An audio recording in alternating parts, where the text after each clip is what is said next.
Entonces vamos a empezar primero, vamos a comenzar con una inflación de 4% como un criterio de proyección. En este caso, en finanzas, cuando uno trabaja Excel, uno le coloca a los Exceles un colorcito que está por aquí cuando uno quiera cambiar esa variable. Entonces uno puede correr el modelo con 3, 4, 5% si después quiere cambiarlo. Este se conoce como variable de entrada y este que está acá vinculado se conoce como procesamiento. Entonces, cuando nosotros hacemos un modelo de proyecciones, vamos a tener unas variables de entrada, unas variables de procesamiento y las variables de entrada, que es este numerito que está acá, va con un colorcito. Normalmente yo soy muy amigo de que en el Excel le quitemos estas líneas de cuadrículas, que trabajemos los Exceles un poquito más limpios, como que nos provoque un poquito trabajar en ellos. No soy muy amigo como de esos Exceles que están como llenos de bordes, que están por todas partes, no, sino como que desde la construcción de la herramienta uno trate de que, de que haya un orden lógico. Entonces vamos a valorar una empresa en Colombia y vamos a preguntarnos muchas cosas. Por ejemplo, esa compañía de temporales factura 90.000 millones y tiene costos por 84.000 millones. Entonces, en este caso, vamos acá a admitir a Alejandra, en este caso vemos que los costos pesan el 92.8%. Entonces, vamos a mirar este ejercicio. Costos dividido ingresos, 92.8%. Acá pesan 94, 94.3, 94.3, 94.7, 93.5. El promedio de lo que pesan los costos contra los ingresos en esta empresa es 93.85. Este análisis se conoce como análisis vertical. ¿Por qué análisis vertical? Observen cómo está acá, la línea de arriba y la línea de abajo. En cambio, el análisis horizontal es un análisis de variaciones. Entonces vamos a empezar con un análisis horizontal en esta parte. Resulta que en este caso es una buena noticia que los ingresos crezcan más de lo que crecen los costos. Análisis horizontal, saldo final dividido saldo inicial menos 1. Entonces, ¿por qué es horizontal? Porque es como el horizonte, es un análisis plano. Entonces acá tengo, miren por ejemplo este año, este 92.76 contra 94.32 no es bueno. ¿Por qué no es bueno? Pues porque los costos pesan 94.32 y el año pasado pesaban 92.76. Cuando eso pasa, es muy probable que los ingresos hayan crecido menos de lo que crecieron los costos. Entonces aquí con esta brochita le puedo poner porcentaje, ampliar y disminuir los porcentajes. Entonces miren esta particularidad. Los ingresos crecen 3.82 y los costos crecieron 5.57. Entonces, por cada 100 pesos vendidos necesito más costos. 94.32, 94.34 acá que hubo, también una desmejoría. Los ingresos crecieron 13.65 y uno muchas veces piensa, pero eso es una muy buena noticia. Pero los costos crecieron 13.67. Esto indica que es una empresa con una estructura de costos muy variable. Aquí tuvieron un incremento de 46.65 y los costos 46.55. Luego nos desplazamos para la derecha, que hubo una caída. Entonces aquí de pronto perdieron un cliente importante, lo que indica que esta es una compañía que tiene volatilidad también en el ingreso, no solo con respecto a la primera conclusión, que es que tiene una estructura de costos variables muy alta. Recuerden, los costos variables son los que crecen o decrecen en la misma proporción de los ingresos, sino que finalmente por acá lo que estamos viendo es que los costos cada vez están pesando más. Luego tiene un año en el que los ingresos decrecen 7.22, pero los costos decrecen más, 8.66. Entonces miren qué difícil este año 6 contra este año 5, por ejemplo, en términos de interpretación. Las ventas caen, lo cual no es bueno, pero los costos caen más de lo que caen las ventas, lo que quiere decir que el análisis vertical mejora. Necesito menos pesos para vender este mismo 100. Entonces es como si acá, al mejorar este indicador de costo de ventas dividido ingresos, pues finalmente la compañía hubiera logrado, por lo menos en términos porcentuales, una mejoría. Luego acá los ingresos decrecen 2,33 y los costos, en este caso, decrecen 2,05 para un factor de 93,46. Entonces, varias particularidades. La primera, voy a mover acá los datos para mostrárselos con más claridad. En finanzas, nosotros analizamos cuál es el mejor año de esta compañía en dinero y en porcentaje. Vamos otra vez, vuelvo y repito. El mejor año de esta compañía solo con estas dos variables en sus datos históricos. Ahora miramos qué supuestos de proyección vamos a utilizar para nuestra valoración. Es que si nosotros tomamos los ingresos menos los costos, vamos a tener una contribución o una especie de utilidad bruta.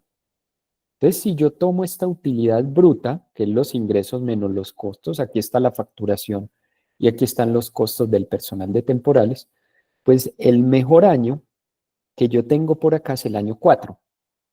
En dinero es 8,989. Pero de pronto, si yo hago un análisis vertical, recuerden que en finanzas no solo respondemos cuál es el mejor año en dinero, que es el año 4. Nosotros en finanzas también respondemos cuál es el mejor año en términos porcentuales. Entonces vamos a calcular un indicador que se llama el margen bruto y ahorita les muestro una particularidad del margen bruto. Es por cada 100 pesos vendidos, ¿cuánto me queda después de restar los costos? Entonces, este yo quiero que aumente. En cambio, este yo quiero que disminuya, porque este es por cada 100 pesos vendidos, ¿cuánto necesito de costos? Es una interpretación inversa. Entonces, 7,2, y miren qué curioso, este es el mejor año en porcentaje, en cambio, este es el mejor año en dinero, por lo menos con los datos parciales. Este 6,8 es el segundo mejor año y el segundo mejor año en dinero, y 6,5. Entonces, cuando nosotros vamos a hacer esta proyección de este margen bruto que está por acá o de esta utilidad bruta, pues entonces finalmente tenemos este primer porcentaje que va a ser nuestro criterio más importante de proyección. Lo que quiere decir que tenemos dos alternativas para hacer proyecciones. ¿Cuánto van a crecer los ingresos y cuánto van a crecer los costos? Primer camino. O segundo camino, mi criterio de proyección es este que está por acá. Es el costo, el peso de los costos contra los ingresos.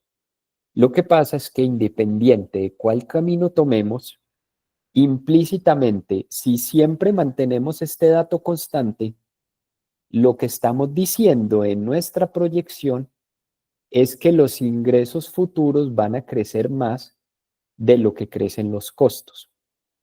Entonces, cuando una persona de este sector está haciendo una presentación a una junta directiva, entonces básicamente lo que tiene que hacer es empezar a hacer análisis horizontales históricos, empezar a calcular crecimiento de ingresos y empezar a calcular crecimiento de costos. Entonces esto lo tiene que hacer, por ejemplo, si estamos en mitad de año, como lo estamos casi que ahora, tiene que comparar mayo de 2025, los resultados acumulados, contra mayo de 2024 e identificar el análisis vertical y el análisis horizontal. Siempre que los ingresos presenten una mejoría porcentual con respecto a los costos, el margen bruto va a mejorar. Entonces aquí le voy a abrir dos dígitos. Por ejemplo, aquí el margen bruto se deterioró, 5,57 contra 3,82, y aquí hubo una leve mejoría. Entonces nosotros jugamos un poquito con análisis horizontal y después, cuando viene la proyección, tenemos dos caminos. O jugamos proyectando con el análisis vertical o jugamos, pues jugamos es una palabra muy ligera, es un proceso muy serio de presupuestación. Tratamos de anticipar el crecimiento de ingresos y el crecimiento de costos. Si el crecimiento de ingresos lo asumimos creciendo más que lo que crecen los costos, vamos a asumir una mejora en el margen bruto y una disminución en este factor de costos dividido ingresos. En este caso, si utilizamos esto como criterio de proyección, como variable de entrada, este 93,46, y le ponemos un color para cambiarlo más adelante, lo que nos vamos a dar cuenta es que acá los ingresos y los costos, miren, ya se convierten en una variable de salida. Esto es una variable de entrada, lo que se conoce como un input, y esto es una variable de salida. Entonces miren que no les estaba diciendo mentiras. Si yo mantengo constante el factor de costos dividido ingresos y prácticamente me desplazo para la derecha, lo que estoy diciendo es que los ingresos van a crecer 4% y los costos van a crecer 4%. Entonces, cuando estamos haciendo un presupuesto ya mensual o un presupuesto, digamos, detallado, nosotros estamos tratando de calibrar cómo vamos a lograr que el año siguiente los ingresos crezcan más que los costos y los gastos, lo cual es un ejercicio que en este caso sería bastante complicado porque son 117.000 millones y 109.000. Entonces tendríamos que hacer un análisis por cliente, donde nosotros diríamos, bueno, este es el cliente 1 y esto es lo que le vendimos hoy y la meta es que a ese cliente 1 le vamos a subir el precio. Como esto es una empresa de temporales, tengo que subir el precio lo que suba el costo para no deteriorar el margen. Entonces, ¿dónde estaría aquí mi fortaleza? En una compañía en la que yo digo, este es el ingreso del cliente 1 y este es el costo del cliente 1. Mi fortaleza o mi ventaja competitiva tendría que estar en mi poder de negociación, en mi poder de venta. ¿Por qué? Porque si nosotros en esta compañía encontramos un cliente que tiene un punto 90 de costo, o sea, mejor que el promedio que nosotros tenemos acá, entonces nosotros sabemos que este cliente tiene una contribución mejor en términos del promedio del ejercicio. Si yo tengo que el cliente 1 tiene un margen en el que el costo es el 90, miren el análisis vertical, y fuera de eso mi presupuestación es que en el análisis horizontal va a crecer el ingreso, igual que el costo y el gasto, yo puedo sacar varias conclusiones de este análisis por cliente. La primera, pues que este cliente en realidad está con un desempeño mejor que el promedio, o sea que en alguna parte me tiene que aparecer otro cliente que esté por debajo. Me tiene que aparecer otro cliente que el costo sea, de pronto un cliente 2, que el costo sea un 94%. Y en espejo, aquí tengo que tomar la utilidad, que en este caso es este menos este, y calcular el margen. Con el tiempo uno se acostumbra a identificar las variables en términos de margen o en términos de peso del costo contra el ingreso, porque al fin y al cabo este 90 es el mismo 10, y ahorita de pronto les muestro otra variación. Entonces, cuando nosotros estamos con una empresa de estas características, donde estamos jugando con un margen tan pequeño, 6, 7, 8%, tal cual como en este ejercicio. Entonces, hay un consultor de Medellín que a mí me gusta bastante, se llama José Ignacio Tobón. Yo lo he invitado a varios cursos. Ahorita tiene él un diplomado que comienza el 30 de junio, precisamente. Muy recomendado, yo lo hice. Y básico o alternativamente pueden comprar los libros. Y uno de los libros que tienen es Venda como el cliente compra, cómo negociar. Este título es lo que ustedes están pensando, negociando con un HP. Él lo dice en portugués para no ser grosero, dice un filo de, un filo de, bueno, ustedes me entienden. Y esta es la venta basada en el valor. Entonces, cuando nosotros estamos en un juego en el que el margen es tan pequeño, como en este caso, en el que el margen es 6,5% y cualquier incremento y cualquier costo y gasto nos puede, digamos, generar una afectación. Entonces tenemos que ser muy buenos en términos de negociación, porque si lo que nos ocurre es que este cliente nos incrementa en 2 y el costo se nos incrementa en 6, miren el deterioro entre el análisis horizontal y el vertical. Este cliente que de repente me ayudaba a mi promedio en el factor de costo dividido ingresos, yo ahorita les regalo este Excel, este cliente que en el factor de costos dividido ingresos me ayudaba, o en este margen bruto, por llamarlo de alguna manera, también me ayudaba, pues finalmente vamos a tener acá un ejercicio en el que nos puede ocurrir que se nos deteriora este margen bruto y él, por crecer un 2% el ingreso, pero el costo un 6%, simplemente ya no nos aporta el promedio.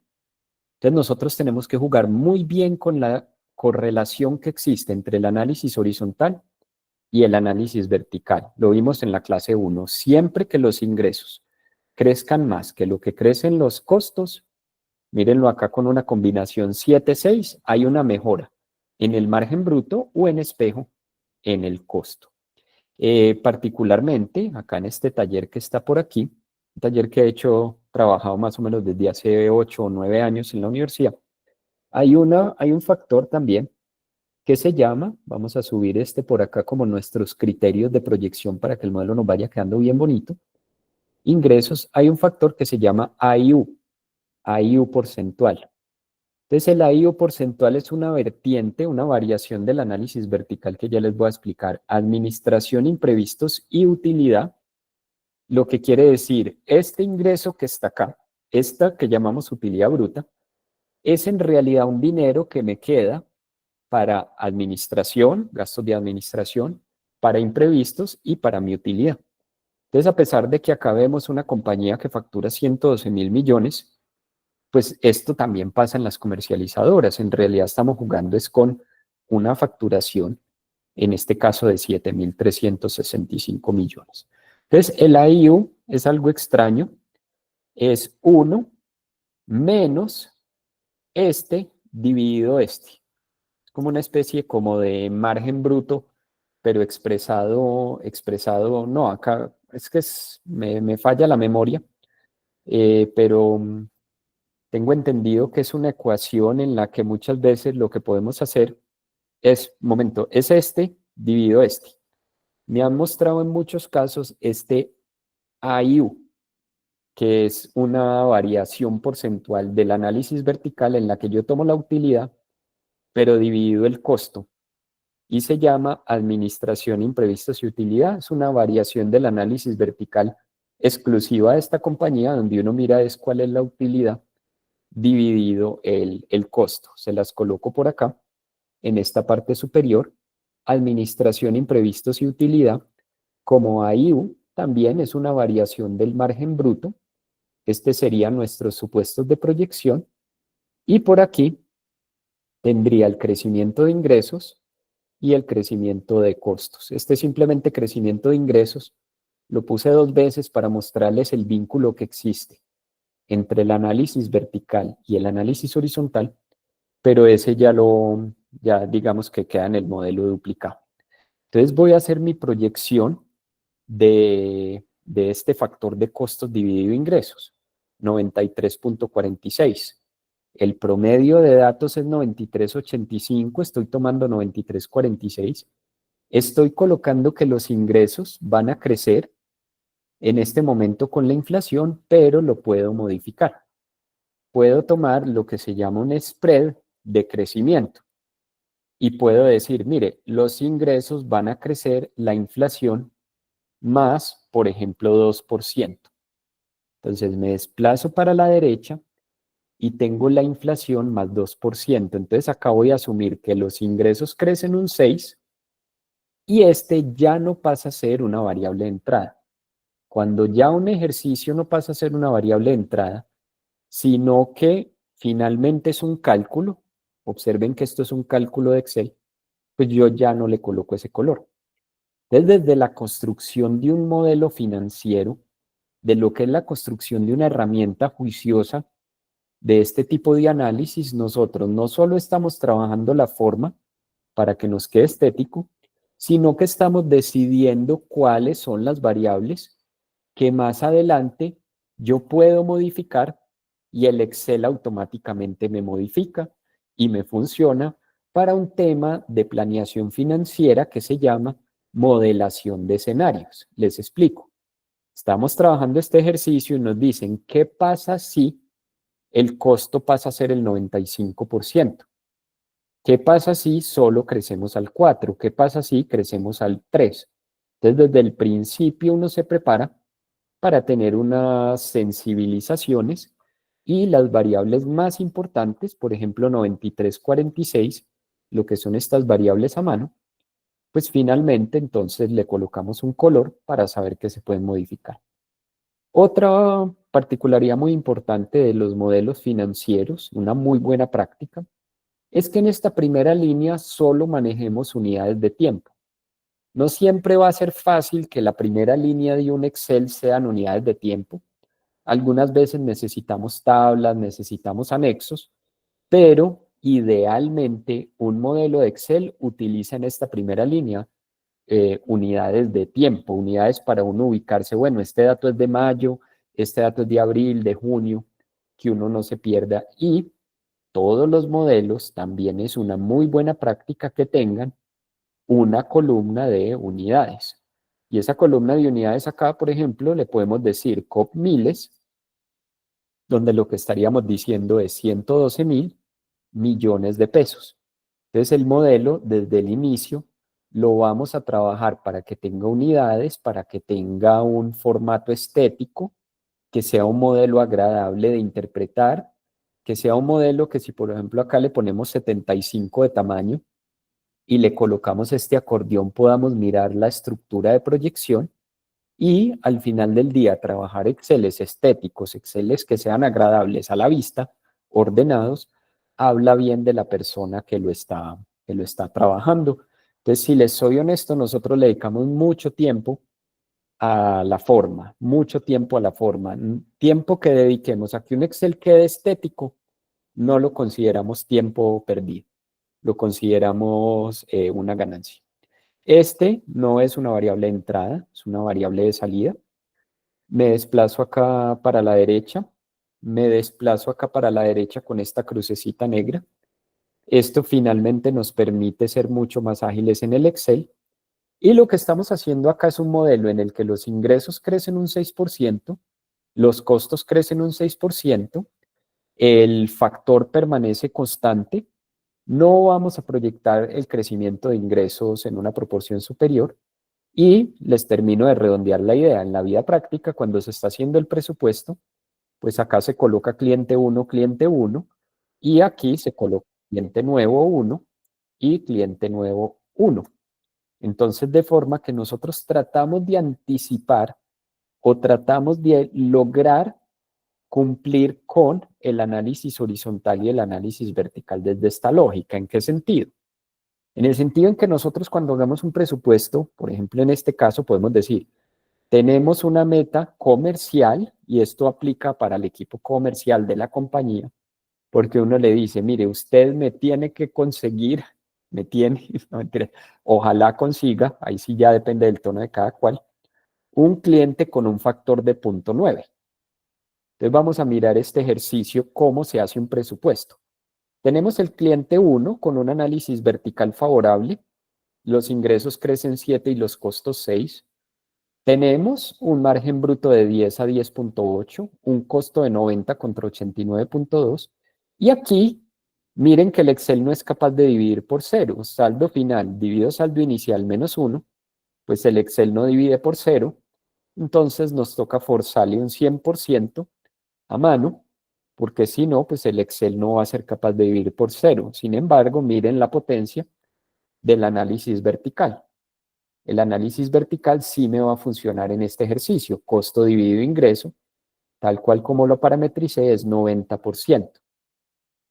Si hago la consolidación, el resultado va a ser una combinación entre las ventas de los dos clientes y el costo de los dos clientes.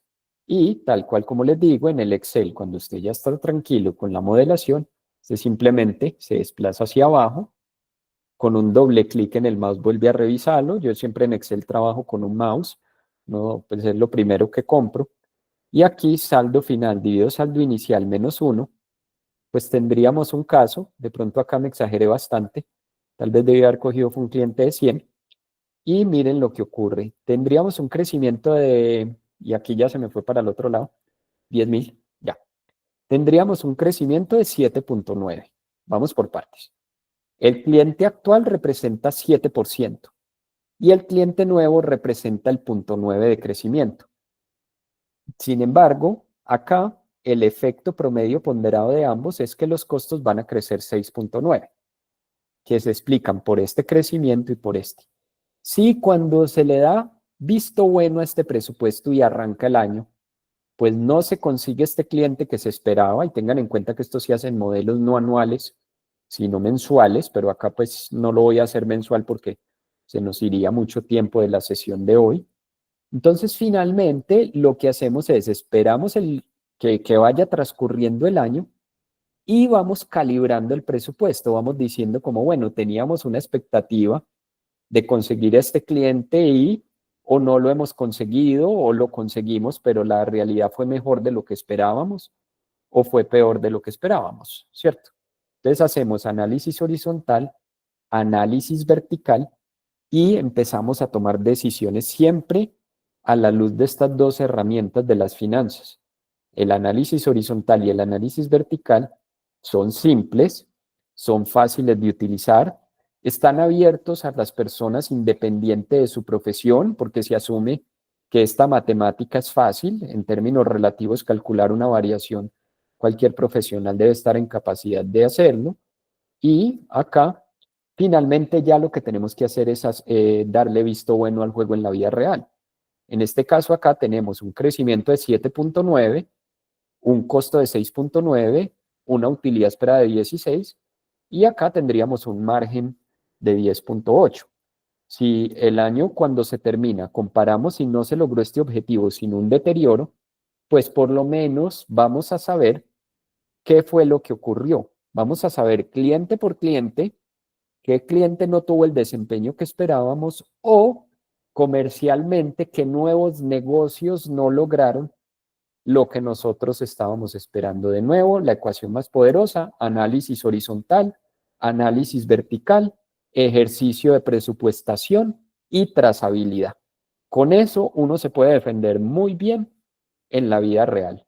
Análisis horizontal, variaciones, análisis vertical, finalmente divisiones de márgenes o pesos de los costos y decisiones comerciales de, por ejemplo, si le dicen a uno, si encontré un cliente, pero es un 0.95% de costos, y nosotros decimos, pues no lo podemos tomar porque corremos acá esa decisión comparado con el presupuesto y vemos que de pronto no nos da mejor quedarnos quietos e incumplir parcialmente el presupuesto. Entonces, no es fácil, yo sé, pero, y mucho menos en la vida real, lo que tenemos que ser conscientes es que tarde o temprano estos datos, por ejemplo, del año 1 al año 7, son históricos.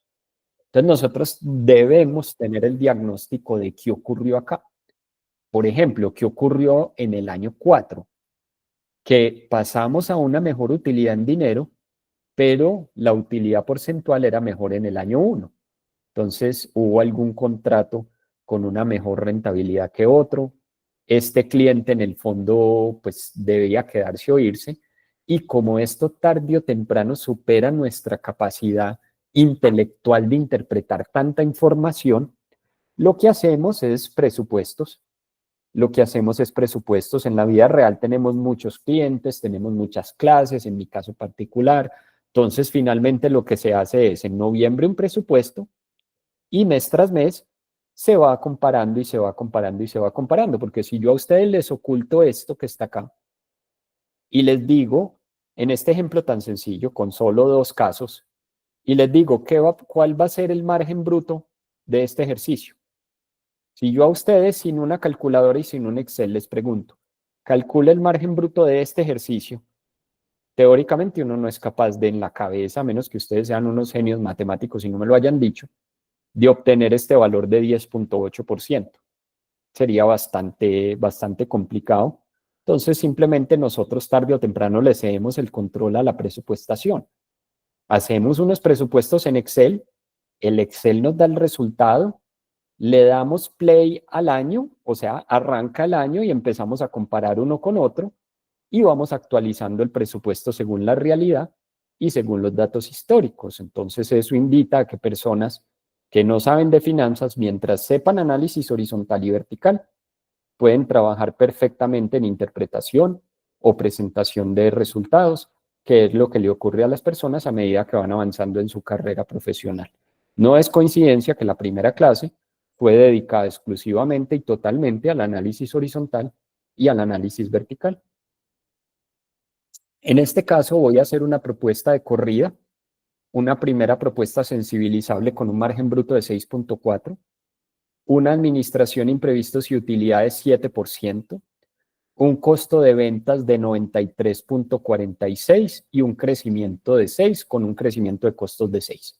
Miren que comercialmente no estoy exigiendo que los ingresos crezcan más que los costos, no estoy exigiendo que se consigan clientes adicionales o por lo menos que no se acepten clientes que en el gran promedio ponderado no se cumpla este criterio de 93.46. Ojo que aquí le estoy diciendo una trampilla.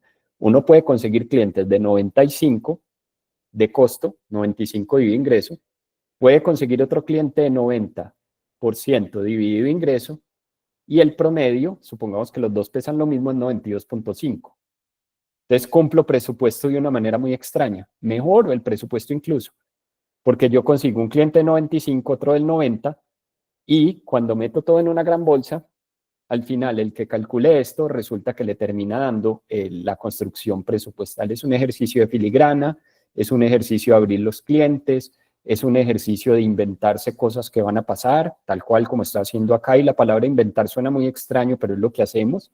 Estoy inventando que esto es lo que va a ocurrir en los próximos 10 años.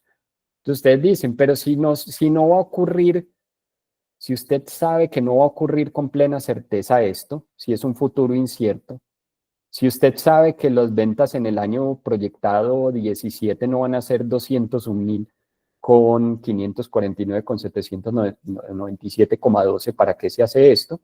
Y la respuesta es muy simple, para entender el negocio. Es mejor hacerlo que no hacerlo, porque cuando lo hago intento entender el negocio. Cuando lo hago intento que las cosas pasen primero en el Excel antes de que en la vida real, para que si en la vida real las cosas son mejores que en el Excel, yo celebre.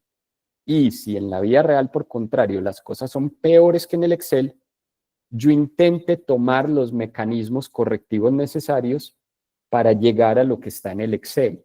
Y finalmente, pues miren nomás, tampoco es que un ejercicio de estos le quite a una persona 10 años de su vida.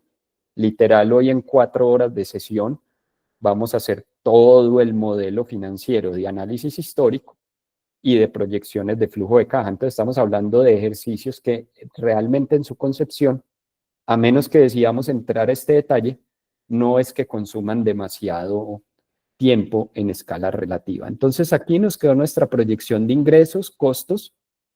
Hacemos esta gráfica y documentamos este supuesto. Este supuesto se entrega en una presentación de junta, por ejemplo, para entregar la planeación financiera a largo plazo.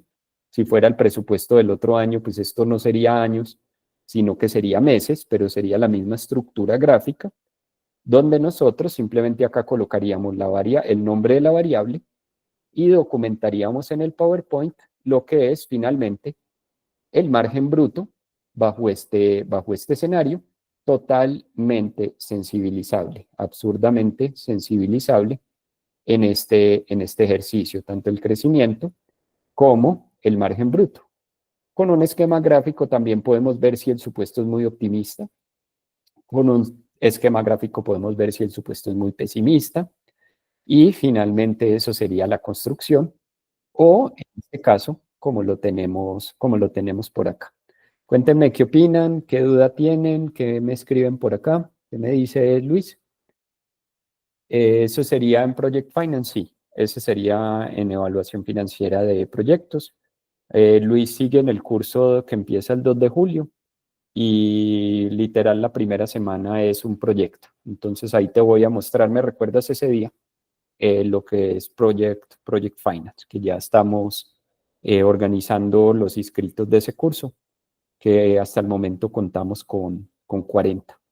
Entonces vamos a tomar los ingresos menos los costos y viene una particularidad de las finanzas muy compleja. Dentro de este costo de ventas tenemos que preguntarnos si existe depreciación y amortización. Resulta que la depreciación y la amortización es la consecuencia de invertir una propiedad planta de equipo que se llama CAPEX. Entonces hay muchas compañías en las que acá nos colocan un costo muy especial dentro de este costo, nos incluyen un costo que se llama depreciación o amortización, que no es salida de efectivo. Es el recuerdo de una inversión que se realizó en periodos anteriores. Este tema se vio en la primera clase cuando veíamos el concepto de EBITDA. Para todos los efectos vamos a asumir que este costo no tiene depreciación y amortización. Entonces es muy importante que a este subtotal le coloquemos excluyendo depreciación y amortización. En la vida real nos demoramos aquí unas buenas 2 horas. ¿Por qué? Porque el sistema de costeo muchas veces transfiere la depreciación y la amortización dentro de este subtotal. Entonces nos toca llamar a la persona de finanzas. En este caso es inofensivo por ser una empresa de servicios, pero cuando es una empresa manufacturera, tener 5.000, 6.000 millones de pesos de depreciación acá, créanme que es absurdamente relevante. Entonces vamos a pasar al análisis de propiedad planta de equipo. Vamos a tomar acá un factor que es cuánto invierte la compañía en propiedad planta de equipo. Afortunadamente, al hacer una empresa de servicios, este invento en propiedad planta de equipo físico, lo que se llama CAPEX, es muy pequeño. Es muy pequeño, es un video BIM, es finalmente qué sé yo, unos escritorios, unas sillas, unos televisores. Entonces, para una empresa de este tamaño, pues acá se invierte 4 millones, 8 millones, 26, 191 millones y 76 millones. El factor de inversión de propiedad planta de equipo divide ingresos, el factor CAPEX divide ingresos en este caso, es un promedio de 0.04 y voy a tomar el último año y lo voy a proyectar, 0.07%. Y cuando estamos hablando de una empresa manufacturera, esto puede llegar a ser el 3, el 4%, puede llegar a ser mucho más alto. Pero al ser una empresa de servicios, es una empresa que la inversión en propiedad planta de equipo es muy pequeña, 80 millones a 136 millones. Cada uno de estos CAPEX tiene su propia depreciación, entonces se activaría lo que se conoce como una matriz de depreciación que nos quitaría bastante tiempo. ¿Por qué? Porque si yo voy a depreciar esto a 10 años, entonces tengo que tomar vamos por partes, me corro para la derecha, sumo los 10 años y lo termino de depreciar. Tomo me corro para la derecha y lo termino de depreciar y se abre una matriz de depreciación. Para ahorrarme ese proceso de hacer una matriz de depreciación, voy a hacer un ejercicio tal vez algo práctico. Voy a asumir que la depreciación es el 30% de la propiedad planta de equipo inicial, pero si tengo que ser muy honesto, este sería un atajo que en la vida práctica, en modelaje financiero por lo menos tradicional, no les permitirían. Tendrían que hacer la modelación de cada uno de estos bloques en propiedad planta de equipo con su propia depreciación. Ya que Luis nos pregunta por Project Finance, entonces hace mucho tiempo hice una publicación de evaluación financiera de proyectos y en esa evaluación financiera de proyectos que la publiqué en LinkedIn, les coloqué una plantilla con la depreciación de cada una de ellas. Entonces, Eval financiera de proyectos, vamos a verlo por aquí, ¿dónde está esa publicación? Encuentran una plantilla Excel con un modelo genérico de evaluación financiera de proyectos. En esa evaluación financiera, sí van a encontrar la depreciación de cada uno de los activos.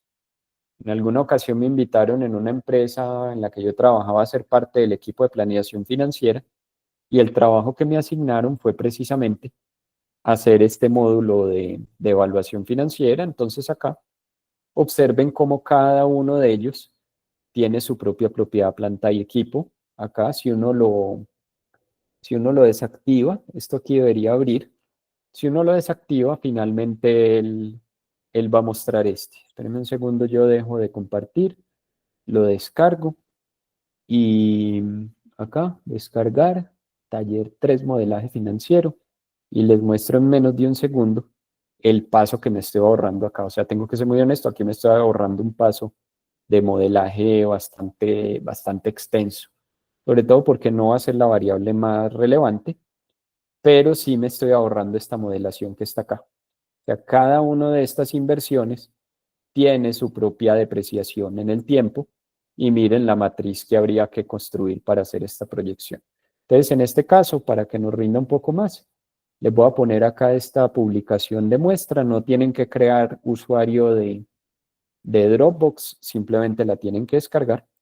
Y en el caso tuyo, Luis, que parece que tienes la necesidad de Project Finance o de proyectos, te serviría más analizar este taller y simplemente si es Project Finance o simplemente no, tienes un reto y es que en Project Finance le tienes que quitar este valor terminal o este valor a perpetuidad. Esa sería como la diferencia principal.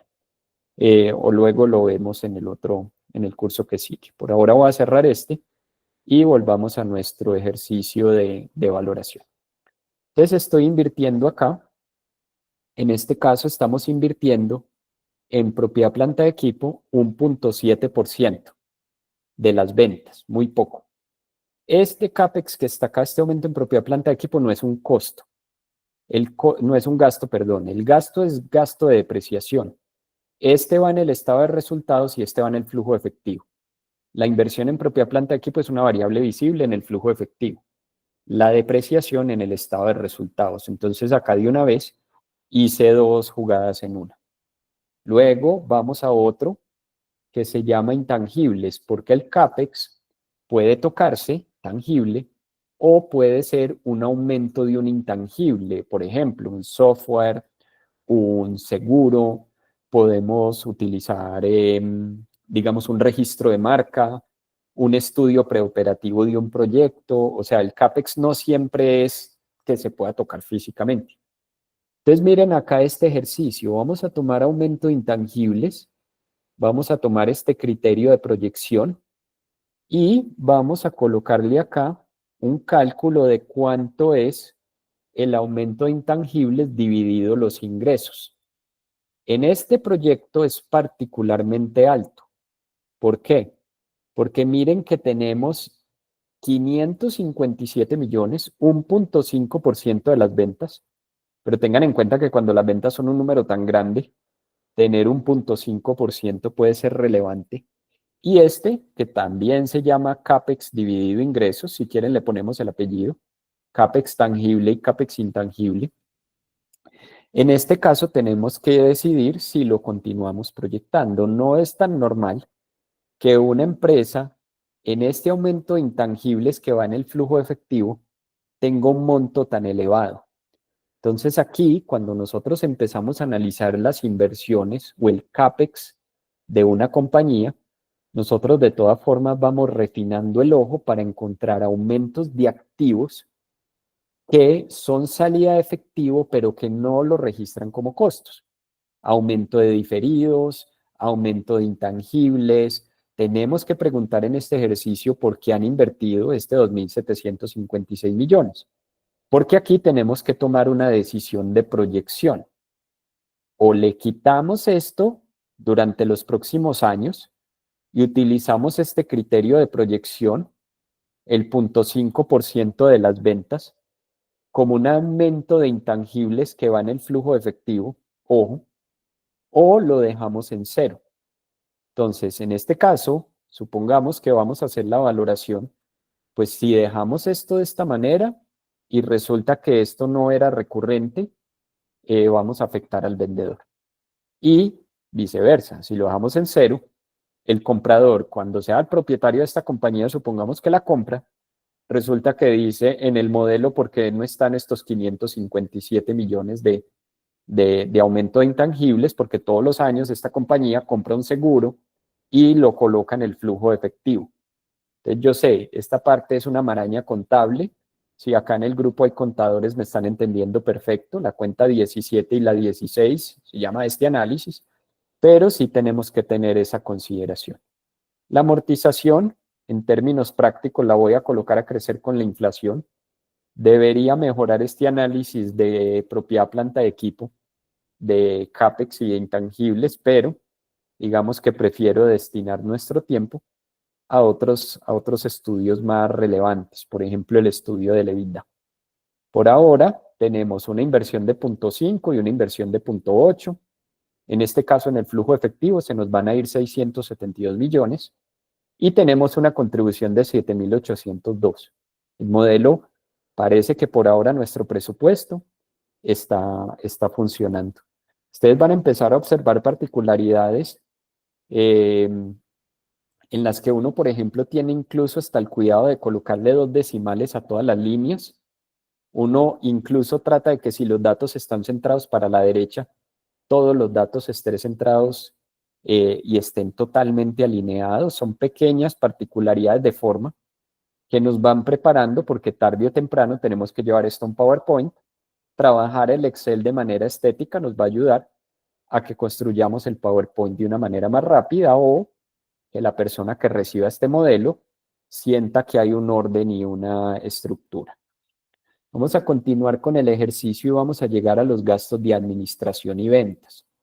Los gastos de administración y ventas acá están muy resumidos, muy resumidos. Este nivel de detalle en la vida práctica sería insuficiente. Los gastos de administración tienen mucho detalle. Les voy a mostrar, por ejemplo, una página que a mí me gusta mucho, pero con el perdón de las personas que están por fuera de Colombia, que tenemos acá uno o dos. Esta página puc.com.co me muestra el nivel de detalle de proyecciones.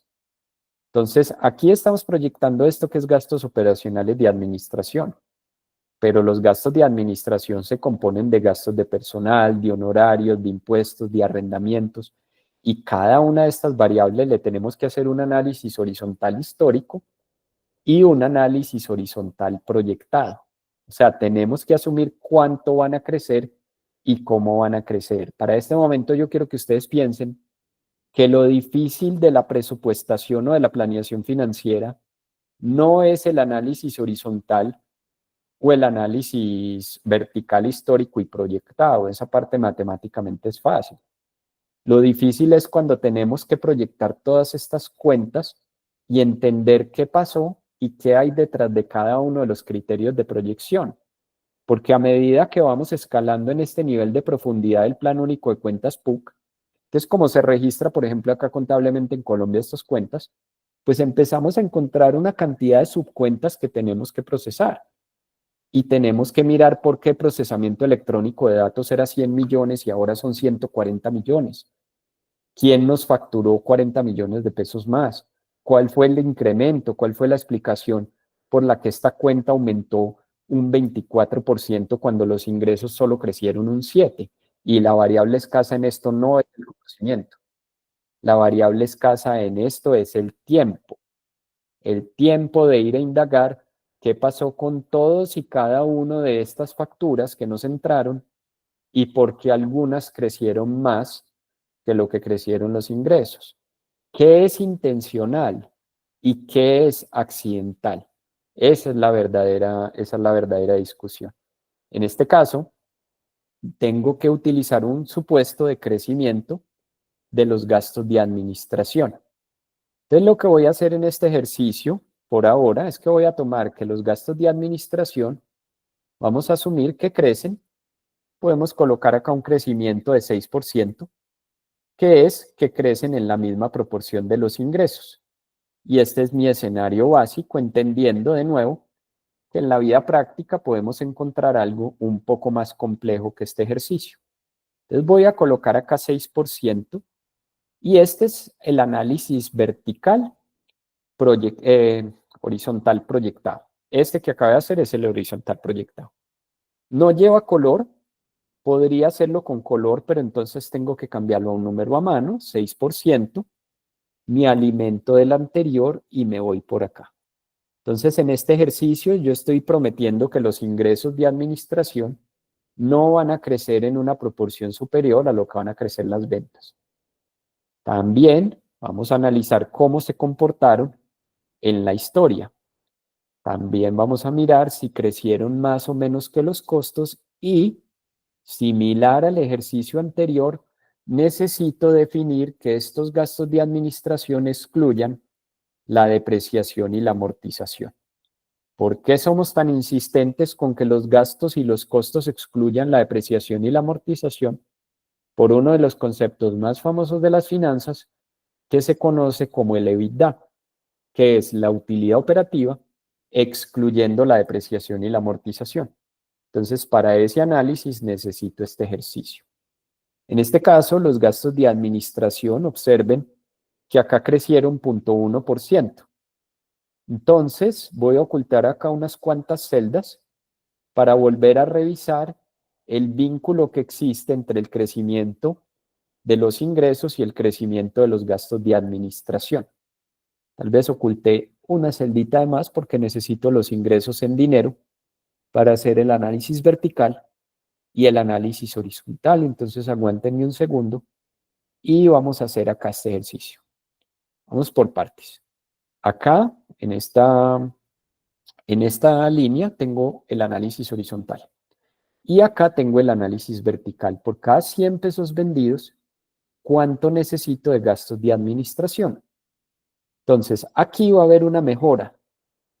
¿Por qué? Necesité un poquitico menos, porque los ingresos crecieron 3,82 y los gastos 0,1, ¿cierto? Entonces aquí hubo una mejora en este ejercicio.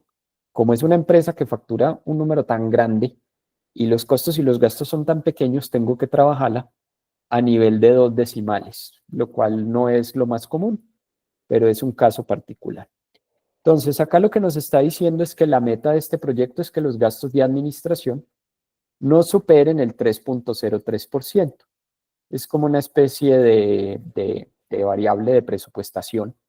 En este ejercicio que acá 2,97 corrijo, vamos a corrernos acá para la derecha y me tiene que dar, en este caso, tengo que validar que este ejercicio me tiene, sí, 3,3, es que me tiene que dar 3,3 acá. Y observen la particularidad. Siempre pesan 3,03. ¿Por qué? Porque están creciendo lo mismo que lo que están creciendo los ingresos. Repetimos la historia. Mismo procedimiento con los gastos de ventas. Vamos a asumir que los gastos de venta son siempre el 0,61% de las ventas en proyección. Vamos y tomamos esta, me desplazo para la derecha y aquí tengo mi criterio de proyección, 0,61. Los gastos de venta, se los digo, es el PUC 52 y hay que volver a repetir el mismo procedimiento de la 51. Solo en esta hora he tomado dos atajos que les dije. El primero, la propiedad planta de equipo y el aumento de intangibles, lo hice muy rápido y lo hice por medio de factores históricos. No necesariamente está mal hecho, solo que lo hice muy rápido. Y este costo de ventas o este gasto de ventas, corrijo, gasto, hay que entender qué hay acá y hay que abrirlo a este nivel de detalle para poder efectivamente tener un control de las cuentas que hay acá en la compañía. Con un sistema de acordeones que les voy a mostrar acá, pues finalmente uno puede ocultar y desocultar con datos agrupar. Uno puede agrupar y desagrupar simplemente cuando quiera tener más y menos detalle. En este caso, 0,61% de los ingresos parece ser un supuesto, digamos, ácido, porque históricamente no ha consumido el 0,61% de los ingresos. No le voy a hacer análisis horizontal a este. Ya ustedes deben entender que aquí estoy asumiendo que los gastos de venta van a crecer en la misma proporción de los ingresos. Y pues si lo quieren hacer ya como práctica, pues pueden hacer este crecimiento de gastos de venta en este ejercicio, porque implícitamente yo ya sé que si este indicador se deterioró, pues es finalmente porque lo que está pasando es que los gastos crecieron más de lo que crecieron estos ingresos. Entonces tomo la historia en valoración nos permite encontrar una buena fuente de información y llego a 0,61 que está acá. Continuamos con el ejercicio y llegamos a otros egresos dividido ingresos. Entonces, esta es una particularidad muy curiosa. Cuando nosotros llegamos a una empresa en la vida real, hay una cuenta, se llama la cuenta 43, que el nombre en los software contables de Colombia no está muy bien asignado, porque se llama ingresos, no 42, corrijo, ingresos no operacionales. Pero muchas veces dentro de este nombre lo primero que nosotros hacemos es que lo vamos a ignorar. Este nombre en realidad no se debería llamar ingresos no operacionales. Este nombre se debería llamar otros ingresos, porque resulta que cuando uno empieza a indagar qué hay acá, uno empieza a encontrar que hay cosas que sí son de la operación. Entonces este título no es del todo correcto. Por ejemplo, en esta empresa de temporales, ¿qué puede ocurrir? Puede ocurrir que haya recuperaciones de dinero, de pronto una incapacidad, y nos devolvieron dinero. Entonces uno dice, un momento, que eso sí es de la operación. Pero contablemente, este otro ingreso quedó clasificado en una cuenta 42 y el título desde el origen se llama no operacionales. Entonces mi sugerencia para los que están acá en Colombia es que este 42 no operacionales lo ignoremos, que más bien hagamos un estudio de recurrencia y operacionalidad.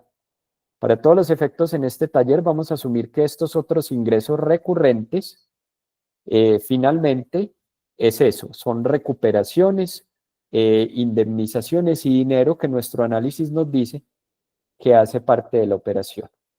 Como es un ingreso, si tomo este dato de 0.26% basado en el análisis vertical histórico, me va a quedar optimista, porque estoy tomando el mejor año de este otro ingreso. Tengan en cuenta que estoy asumiendo que esto es recurrente. Si por aquí hay un dato que yo considero en la clasificación, cuando vaya a este detalle, que no es recurrente, pues entonces no lo proyecto. O lo rompo en dos, otros ingresos recurrentes y otros ingresos no recurrentes. Y el no recurrente, por definición, no se proyecta. Pues cuando uno va a la 42, pues resulta que por aquí te puede aparecer una indemnización, ganaste una demanda, una indemnización, pero la persona que conoce el negocio dice esto pasó una sola vez y no va a volver a pasar. Acá en Colombia, por ejemplo, un programa de apoyo empresarial, que era en la pandemia, a las empresas les entregaban un dinero para que no despidieran empleados. Programa de apoyo al empleo formal se llamaba PAEF. Entonces esto, pues claramente la persona que conoce el negocio nos va a decir, tenga cuidado, que aquí adentro hay un no recurrente. Entonces el valorador tiene que hacer una clasificación de recurrencia, el valorador y el analista financiero y la persona que está en la dirección financiera, una clasificación de recurrencia y no recurrencia en estos otros ingresos. Aquí vamos a tomar esta valoración, no lo quiero dejar con un criterio de proyección tan alto, no quiero tomar el mejor dato, voy a tomar un 0.09 y voy a asumir 111 millones de otros ingresos recurrentes. Misma lógica, otros egresos recurrentes. La cuenta está así, la 53. Mismo problema. Cuando crearon los software contables en Colombia, en muchos software contables nos aparece egresos no operacionales. Y esto tiene muchas cosas operacionales. Por ejemplo, acá en los gastos diversos puede haber gastos de la operación que decidieron ingresarlos ahí. Acá en financieros, en Colombia, por ejemplo, hay un impuesto que es 4 por mil y eso es de la operación, porque por culpa de la operación es que yo pago ese gravamen al movimiento financiero. Otras veces doy unos pequeños descuentos operacionales y los clasifican acá. Lo primero que vamos a hacer en Colombia es esta cuenta 53, que está por acá, es que le vamos a ignorar este nombre. En lugar de denominarla no operacionales, si el software que compramos, el ERP, nos dice que esto es no operacionales, cuando estemos en el Excel, le vamos a cambiar el nombre a egresos, otros egresos, y los vamos a abrir y vamos a mirar si son recurrentes o no recurrentes, les vamos a hacer una clasificación de recurrencia y le vamos a hacer una clasificación de operacional o financiero o no operacional. Por ejemplo, no operacional, la empresa tiene un parqueadero de vehículos que no hace parte de la operación, es un parqueadero que queda lejos de la fábrica, pero esto genera un ingreso, eso no es de la operación. Eso es un negocio inmobiliario que resultó por una coincidencia. Ese sería este. Si la compañía, perdón, ese sería un ingreso no operacional, ese era el ejemplo anterior. Financiero, si la compañía paga un interés en contra, sería un negocio financiero. Y todo lo demás ya tiene que ser operacional. Entonces no crean que este que acabo de hacer acá, muy rápido, en el que simplemente con el análisis vertical tomo mi criterio de proyección, en la vida real todo lo que he hecho en esta primera hora de análisis básicamente es fácilmente 3, 4 días 5 o 6 días de trabajo, es casi que una semana llegar hasta este punto. Abrir los gastos de administración y ventas y los costos, excluyendo depreciación y amortización. Hacer el módulo de propiedad planta de equipo y hacer el módulo de otros ingresos y otros egresos con su propia recurrencia, eso con su análisis de recurrencia. Y estos criterios de proyección con su análisis de qué son fijos, semifijos y variables, podemos estar hablando incluso de 15 días. Esta primera hora puede ser en la vida práctica 15 días de trabajo para llegar acá y tener todo este detalle de proyección, porque las preguntas que nos van a hacer en consultoría, las preguntas que nos va a hacer la Junta, no son preguntas fáciles de responder. Van a ser preguntas muy incisivas que nos van a decir qué pasó acá. Por ejemplo, les voy a decir un caso claro, una persona que está en la Junta, pues preguntaría por qué esto era 0.06 y ahora es 0.26. ¿Por qué esto creció en un casi 291%? Y la pregunta, ¿cómo funciona? La pregunta es que simplemente en mitad de la reunión levantan la mano, a la mitad de una entrega de resultados, levantan la mano y alguien dice, ¿qué es ese 291 que veo en la parte superior del Excel? Y usted tiene que tener la respuesta. La variable escasa es el tiempo, no el conocimiento, que es lo que yo trato de decirle mucho a las personas cuando en finanzas dicen es que las finanzas son muy difíciles.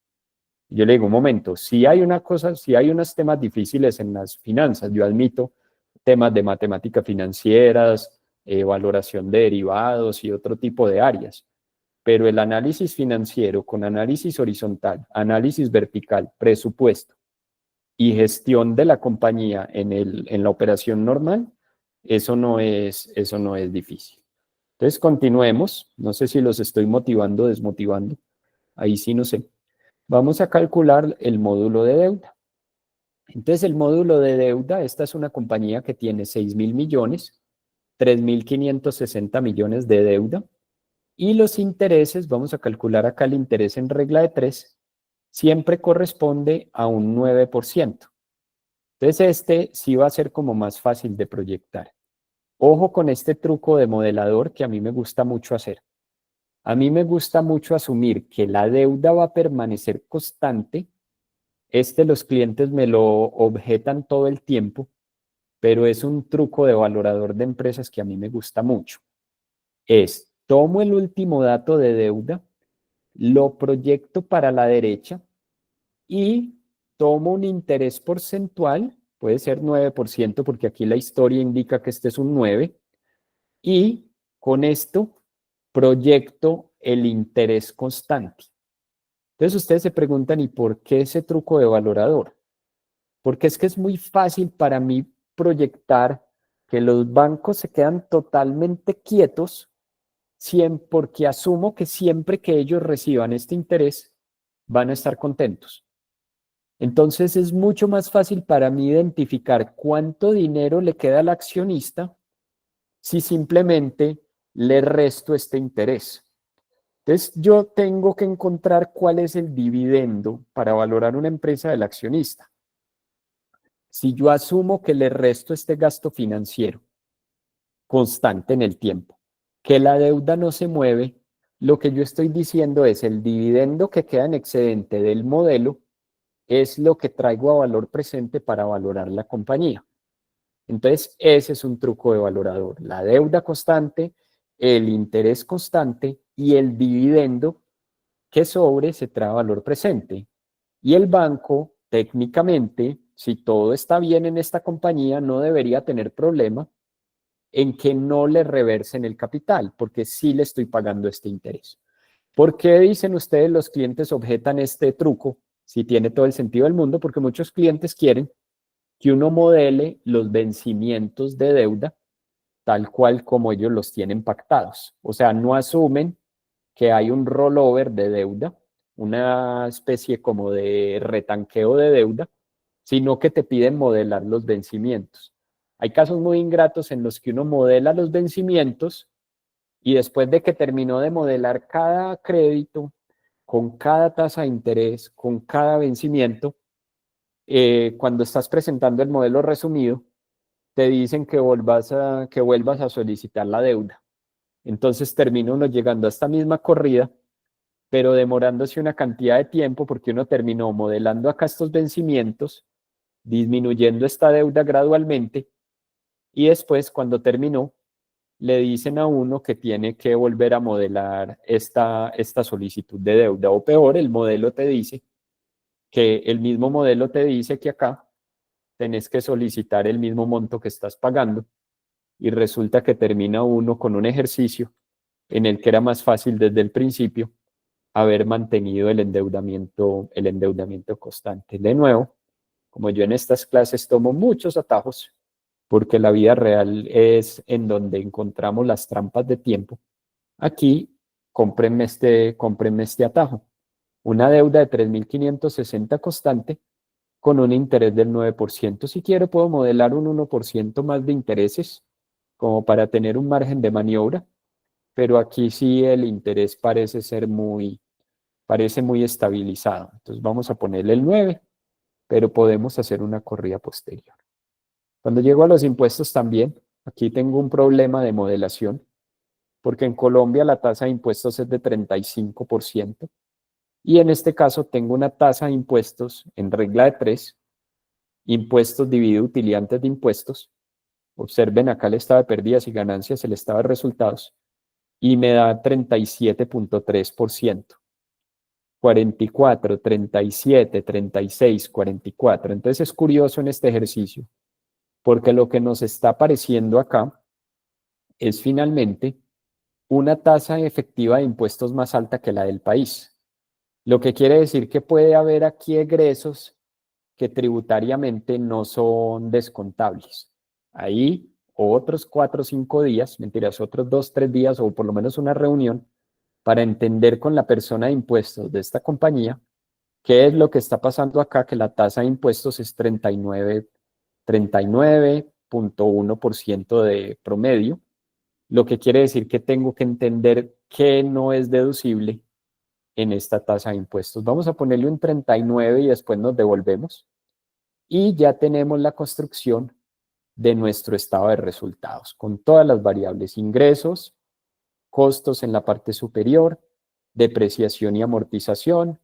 Tenemos los criterios, este se alimenta de arriba, miren qué chévere este arrastrar precedentes, doble clic y me devuelvo, doble clic y me devuelvo, y aquí tengo mi estado de resultados proyectado. Voy a abrir este, aquí tengo mi costo, aquí tengo la depreciación, aquí tengo la amortización, aquí tengo la utilidad bruta, aquí tengo los gastos de administración y ventas, la utilidad operativa, los otros ingresos, los otros gastos, el interés financiero con mi criterio de proyección, y aquí le puedo volver a instaurar un análisis vertical, margen bruto, margen operacional y margen neto, que me permite efectivamente identificar si esta compañía va a ser rentable, que lo es, 1.381 a 1.480, 2.531, y aquí tengo los indicadores del análisis vertical: margen bruto,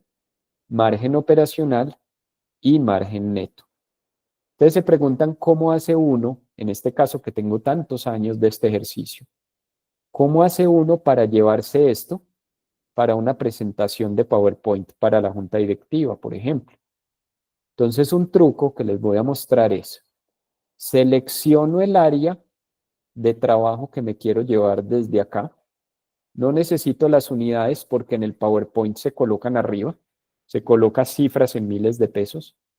Elijo cuáles son las variables que voy a presentar.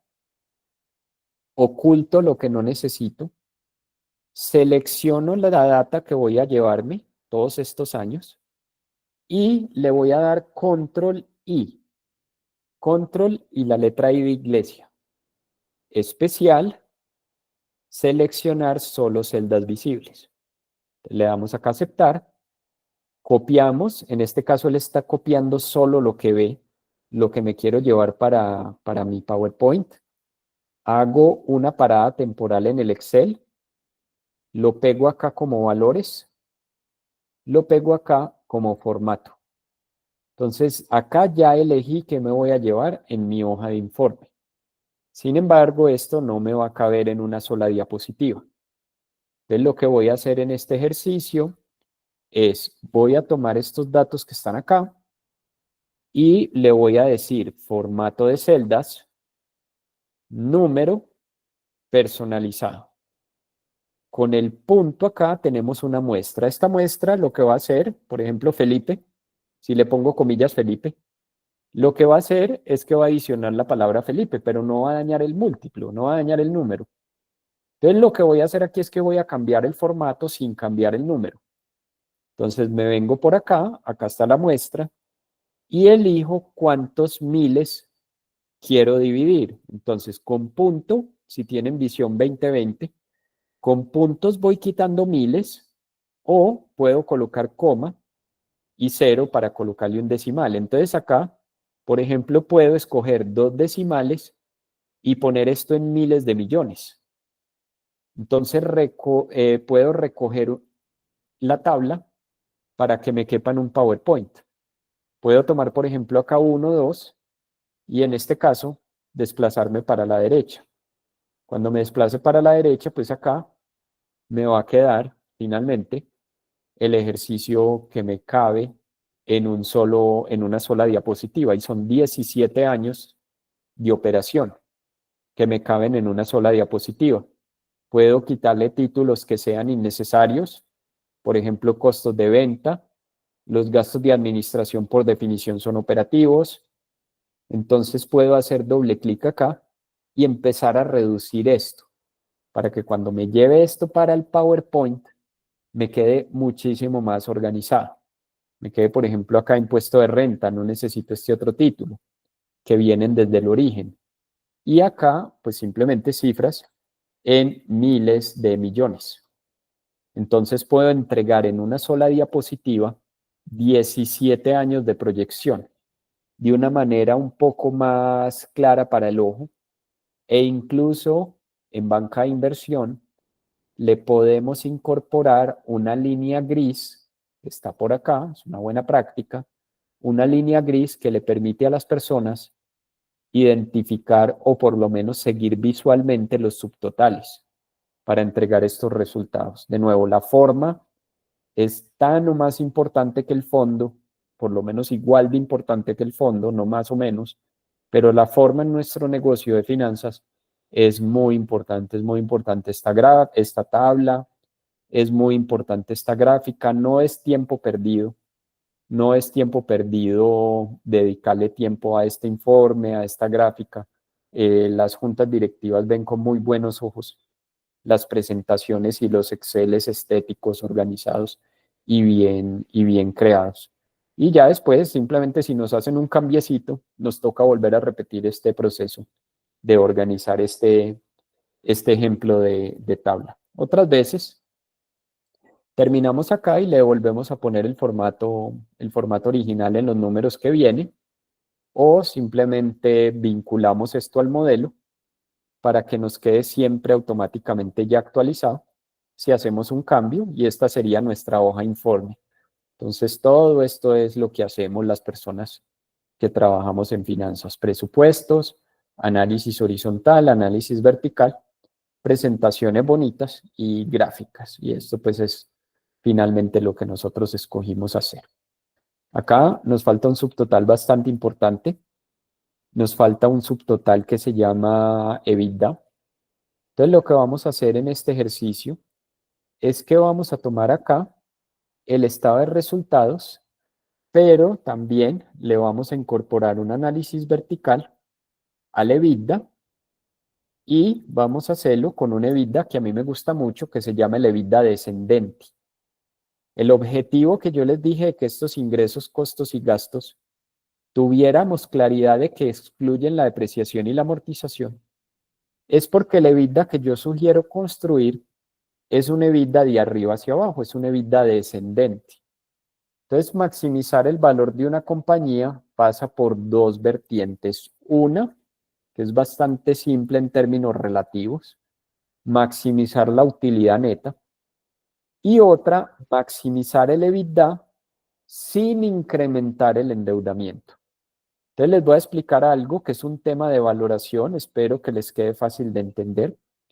En valoración nosotros tenemos una técnica, algunas personas la cuestionan, otros la aceptan, no es una técnica generalmente aceptada, que dice que el valor del patrimonio, el valor de mercado del patrimonio de una compañía, el valor de mercado de patrimonio de una compañía equivale al número de años de la utilidad neta.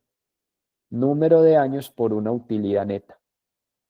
Entonces, esta técnica de valoración, en la que yo tomo la utilidad neta por un número de años, infiere o asume que un comprador me va a ofertar por mi compañía una propuesta equivalente a la utilidad neta por un número de años.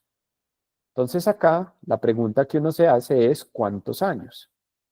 Vamos a buscar una empresa listada en el mercado accionario. Vamos a colocar acá, por ejemplo, Yahoo Finance y vamos a buscar Manpower, que es una empresa de temporales. Entonces nosotros vamos al mercado accionario, tomamos Manpower Group, buscamos cuántos años de utilidad neta vale la acción de Manpower.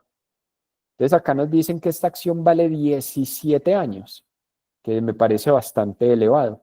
Esto se llama Price to Earnings, precio contra utilidad, 17.23 años.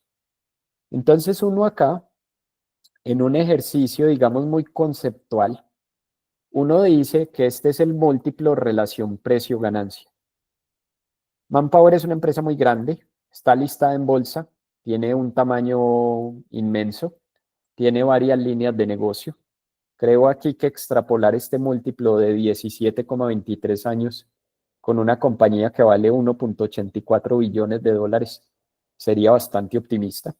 En mi experiencia, un múltiplo de estos debería ser bastante menor. Vamos a poner aquí, por ejemplo, Statistics y miremos si estamos en un caso en el que históricamente era menos.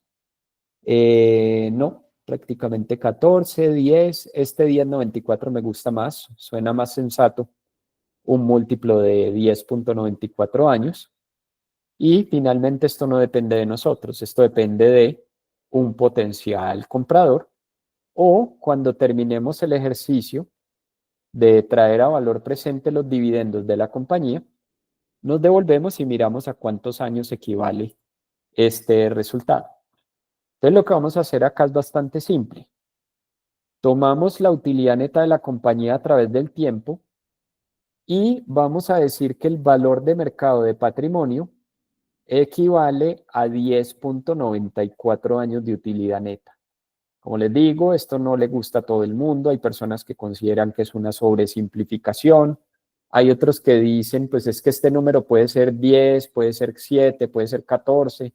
No tengo forma de anticipar lo que el comprador va a entregar. Hay otros que dicen, no me tome solo una compañía, tómeme 15 o 20 compañías. Entonces, finalmente acá nosotros pues tenemos esa inquietud, ¿cierto? Vamos aquí, por ejemplo, a una inteligencia artificial cualquiera, vamos a Gemini de Google y preguntémosle a Gemini cuál es el múltiplo, relación precio-ganancia, que es como se llama este múltiplo, cuál es el múltiplo RPG de una compañía de servicios temporales en Latinoamérica. Entonces la inteligencia artificial nos va a decir, en este caso, cuánto cree que vale una compañía multiplicando la utilidad neta por un número de años. Entonces, ¿cuál es el múltiplo RPG? Price to Earnings, relación precio-ganancia, me va mandando para el Enterprise Value to EBITDA. Múltiplo RPG, no me la dio, inglés. What is the price to earnings? Que se llama PE. Y si no, me toca pasar a ChatGPT o a Copilot. What is the price to earnings for a listed company, temps services? Un momento, vamos a buscar acá Manpower Group cómo se llama el sector en el que está. Empieza a complicar un poquito este múltiplo porque la inteligencia artificial acá no me funcionó. Ese sí definitivamente no lo han terminado de explicar, de inventar, literal. Staffing and Employment Services. Staffing and Employment. Me mandó para otro múltiplo. Employment Services. Entonces acá le pregunto listadas. Y lo escribí mal, entonces vamos a ver si lo llena. Me está diciendo de qué depende, 23.87 años, 29 años, 17.67, 29.34, 17.21, 14, 13, 31.66. El rango lo definen 15 a 30. Y por acá, preguntémosle para una de Latinoamérica, menor tamaño, un poquito más de riesgo. Que no, que está muy fragmentado, 10.68. Acá lo encontré, 10.68. Conclusión, podemos inferir que una compañía puede valer 10 años de utilidad neta en este sector. Entonces, en los datos reales, digamos que acá en el año 4, el valor de la compañía presentó un valor esto es muy volátil porque pues acá hay un multiplicador. Entonces, en este año, la compañía, pues imagínense haber vendido esta compañía en este año, 24.000 millones, cuando la utilidad neta era 2.200, antes de que se fuera el cliente grande, cuando era un margen de 1.4 de 156.000 millones, en ese momento la valoración por múltiplo era 24.000. Y luego después la utilidad neta disminuye, aumenta, disminuye, esto es bastante volátil, pero la esencia de este multiplicador es, si usted mantiene el múltiplo constante, el rol para maximizar el valor de una compañía es aumente la utilidad neta. Lo que pasa es que aumentar la utilidad neta pues va a ser más fácil decirlo que hacerlo, porque en la utilidad neta está todo el estado de resultados. Entonces, finalmente acá podemos hacer una proyección del valor de compañía, donde decimos, bueno, si todo sale tal cual como está en nuestro presupuesto, y asumimos que una compañía de estas vale 10 años, lo va a redondear a 10 años, la verdad. Pues entonces finalmente el valor de esta compañía se va a mover a 13.000, se va a mover a 16, a 25.000. No exento de críticos esta metodología por lo simple, porque dicen no me la creo que sea tan fácil. Y sí, es un atajo, pues finalmente nosotros acá hemos hablado de ciertas dificultades. Ustedes mismos probablemente observaron que en inteligencia artificial me trató de llevar al EBITDA. Entonces muchas personas dicen como, bueno, ¿y entonces qué es lo que pasa con el EBITDA? Lo que pasa con el EBITDA es que hay un truco, y es que el EBITDA, al ser antes de intereses, pertenece a los socios y pertenece a los bancos. Entonces nosotros acá tomamos el EBITDA por un número de años y obtenemos este valor, pero tenemos que repartirlo entre los bancos y tenemos que repartirlo entre los accionistas. Entonces acá normalmente a uno le dicen, tiene que uno hacer un paso adicional. Tiene que calcular el valor de mercado de los activos, que es este, valor de mercado de los activos, restarle la deuda con bancos y llegar al valor de mercado del patrimonio. Entonces no es tan rápida esta técnica, de todas formas no quita tanto tiempo como uno pensaría. Vamos por partes. Vamos a construir el EBITDA descendente, que es el que me gusta a mí. El EBITDA descendente es, tomo los ingresos que están acá, tomo los costos, los gastos, los otros ingresos y los otros gastos recurrentes. Tomo todos estos componentes. Entonces acá, costo de ventas, excluyendo depreciación y amortización. Le tengo que colocar este título excluyendo depreciación y amortización. Por eso les dije, esto nos quita un poco de tiempo, la construcción del EBITDA. Tenemos que estar seguros de que no hay depreciación y amortización. en los costos ni en los gastos. Entonces acá vamos a tomar costos de venta, excluyendo depreciación y amortización, y vamos a llegar al EBITDA, que en este caso el EBITDA sería esta utilidad. Sería la utilidad antes de restar el interés, por eso lo dejé por fuera, antes de restar los impuestos y antes de restar la depreciación y la amortización. Entonces, en este caso, el EBITDA descendente, que es el que me gusta a mí porque es como al que me interesa hacerle el análisis horizontal y vertical, el que nos interesa maximizar, que es este EBITDA descendente, pues es finalmente que nosotros nos sentamos con la gerencia de una compañía y empezamos a identificar cómo mejorar este número que está acá. Porque en las empresas, las juntas directivas tienden a medir a las gerencias a través de este subtotal que se llama el EBITDA. Entonces, nuestro rol como financiero, pues si a nuestra gerencia la van a medir por este indicador que se llama el EBITDA, que no es más que la utilidad operativa, excluyendo la depreciación y la amortización, o alternativamente los ingresos menos los costos y los gastos, más menos las recurrentes. Entonces, si a la persona que está en la gerencia la van a medir por este EBITDA en dinero y por este margen EBITDA, pues lo mínimo que yo puedo hacer es tenerlo muy bien calculado. Tengo que tener mucho cuidado que este EBITDA sí esté bien calculado. Hay algunas personas que lo calculan de manera ascendente. Entonces, tienen que demostrar, los que calculan el EBITDA ascendente, que van a llegar al mismo resultado con el EBITDA descendente. Entonces, eso es una tarea que toma tiempo. ¿Por qué? Porque algunas personas dicen, mire, si a la utilidad neta yo le estoy restando los impuestos, se los vuelvo a sumar. Si le estoy restando los intereses, se los vuelvo a sumar. Si le estoy restando la depreciación y la amortización, se las vuelvo a sumar. Es un juego de ir anulando el efecto. Entonces miren que llego exactamente al mismo resultado por otro camino, por el EBITDA de abajo hacia arriba. Pero la idea es que nosotros lo que queremos gestionar es esta tabla que está acá. Esta sí nos da el resultado y la prueba es que llegamos al mismo EBITDA.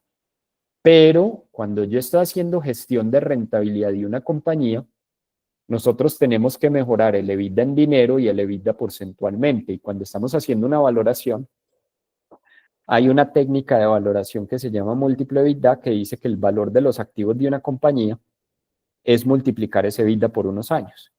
Entonces es muy importante que el valorador sepa construir EBITDAs, es muy importante que el analista financiero sepa construir EBITDAs y es muy importante que cualquier persona que esté en la organización, si escucha la palabra EBITDA en una reunión, pues por lo menos sepa de qué se trata el concepto, porque es bastante utilizado en finanzas. Acá, si a la utilidad operacional le estoy restando la depreciación y la amortización, se la vuelvo a sumar. No llego al mismo resultado porque faltan estos dos componentes. Entonces, no llego al mismo resultado porque estoy tomando la utilidad operacional más la depreciación y la amortización, pero si le sumo los otros ingresos y los otros gastos, sí llego al mismo resultado.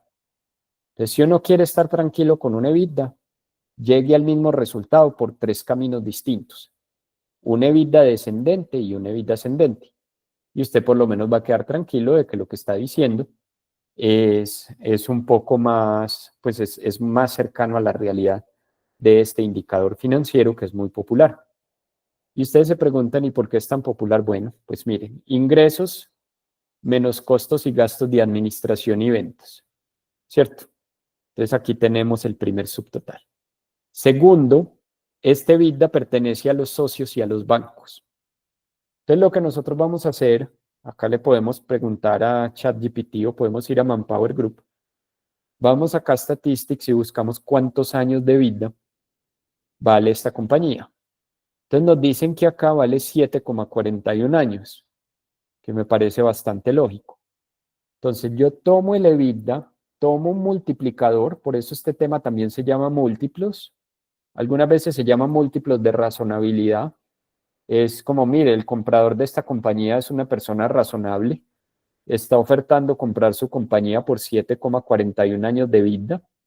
Algunos pueden considerar este múltiplo alto, otros bajos. Las bancas de inversión, al hacer negocios tradicionalmente, van calibrando muy bien este múltiplo por estar todo el tiempo ofertando vendiendo y comprando compañías.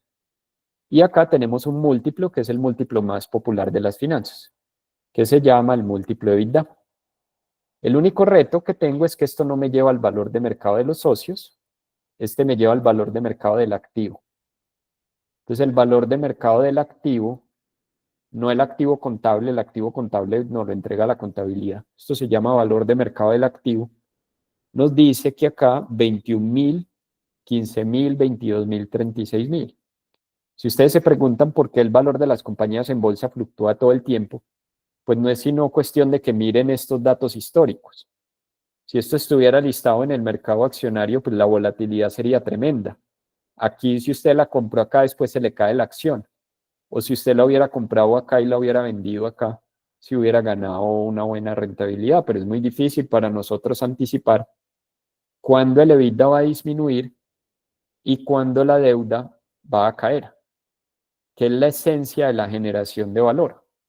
Entonces yo tomo acá la deuda financiera, la esencia de la generación de valor, que es el cuarto objetivo desde la perspectiva de las finanzas, es increménteme el EBITDA disminuyendo mi deuda. Si hay una frase que es fácil de decir, pero difícil de ejecutar, es esa frase. Fácil de decir, necesito que incremente el EBITDA, necesito que me disminuya la deuda. Entonces, dicho suena muy fácil, pero incrementar un EBITDA implica todo este ejercicio. Acá lo estamos mejorando de 3.053 a 4.000 a 5.000, pero es un presupuesto. La vida real nos dirá si se logró o no se logró. Y acá la deuda, pues vamos a decir, en este ejercicio, con mi truco de valorador, que no sé si los convencí o no, mantenemos la deuda constante. Y en el momento en que yo mantengo la deuda constante, pues más fácil todavía, maximizar el valor de la compañía es incrementar el EBITDA.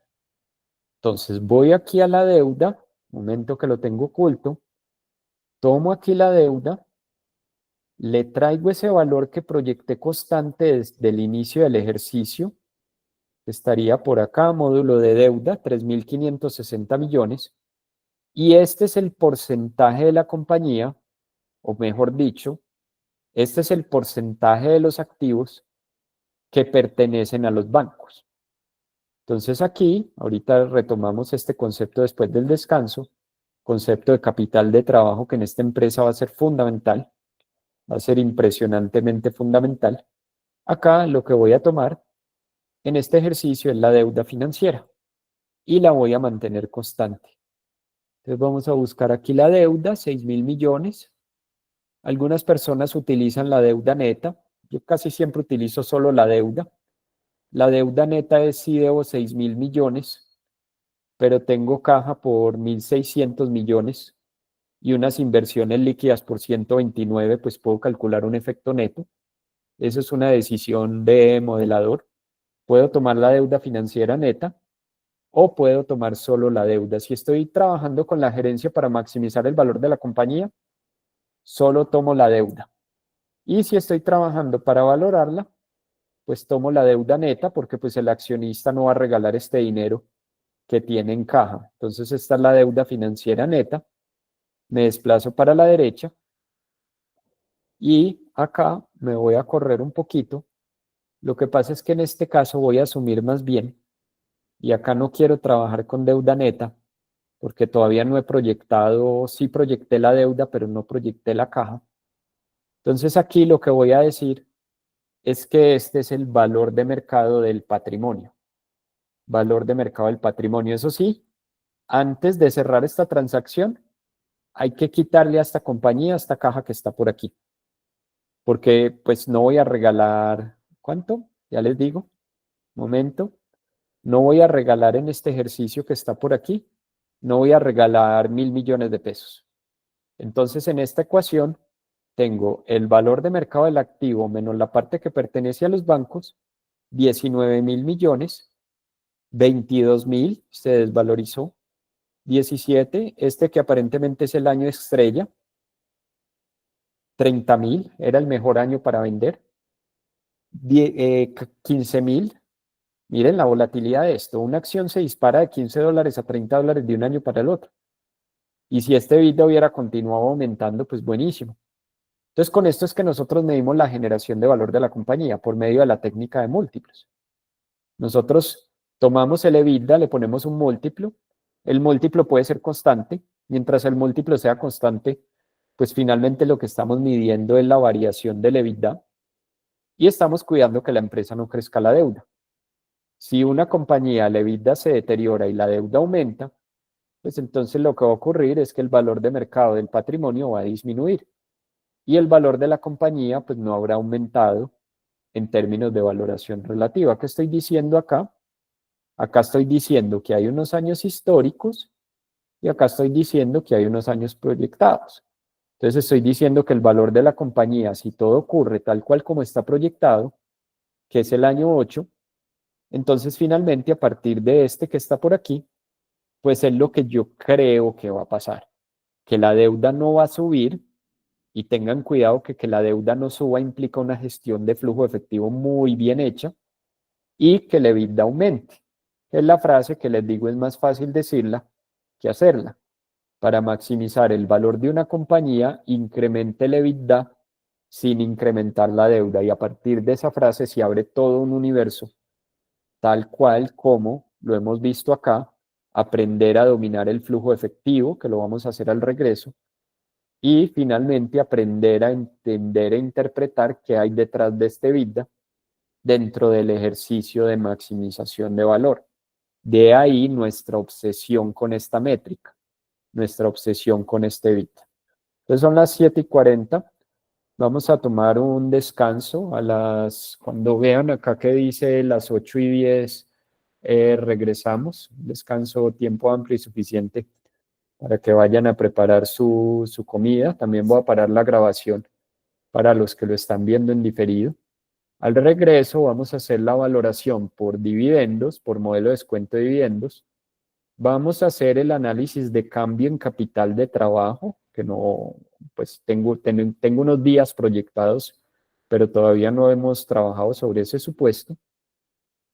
Y también vamos a mirar cómo del EBITDA podemos analizar para llegar al flujo de efectivo. Todos estos temas que hemos visto en la sesión de hoy, ¿dónde los encuentran? Todos estos temas los encuentran en esta lista de videos que está por acá, YouTube Felipe Mejía M. Y en el libro lo encuentran acá. Todos estos temas que hemos visto hoy, pues yo les mando también la grabación. Los encuentran por acá en estas listas. Y acá están los indicadores, incluyendo el EBITDA y todos estos ejercicios. Indicadores de rentabilidad, que está por acá. Acá está el EBITDA y los márgenes. Aquí está el flujo efectivo, que es lo que nos indica si la deuda se necesita crecer o no crecer. Aquí está el concepto de cambio en capital de trabajo. Y en términos del libro, la lectura, del libro de Introducción a las Finanzas, la lectura serían los primeros 4 capítulos que tenemos en este momento. Capítulo 1, que es la introducción, el 2, que es el indicador de rentabilidad, el 3, que son indicadores de endeudamiento, 4, liquidez, y por aquí, en el último capítulo de valoración de empresas, por aquí podemos encontrar una introducción a los múltiplos de valoración, que sería el cierre del libro. Entonces, si quieren seguir leyendo sobre estos temas, los encuentran todos en el libro descargable. ¿Qué les parece si nos vemos a las 8:10?